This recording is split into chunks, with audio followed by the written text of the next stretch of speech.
chicos, y no voy a quitar los audífonos porque anda sonando aquí un grillo, no sé si se oye, pero tengo los audífonos y no sé si qué tiene que ver los audífonos con el grillo, pero espero que no se oiga el grillo y además me oiga yo.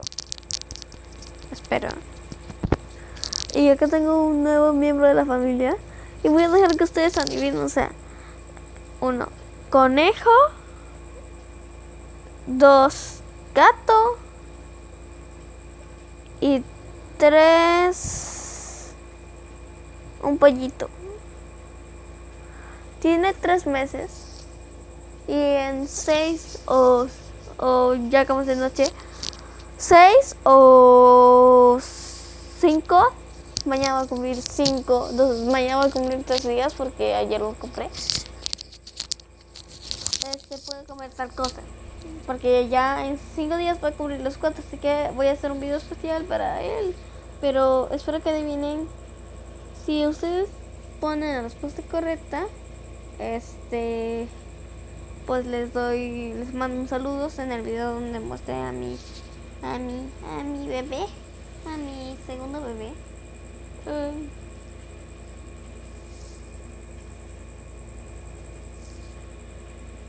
What? No sé qué hizo, pero eso fue rarísimo, güey. Fue rarísimo lo que hizo. O sea, saca. Bueno, chicos. Bueno, sí, y cuando pongan su respuesta pongan,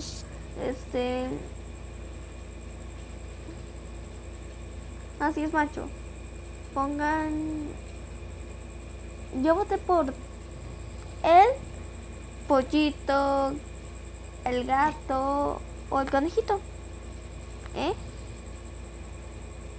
Sí, se llama, no les voy a decir porque ya van a adivinar qué es. Ya van a adivinar qué es. Güey. Bueno, adiós.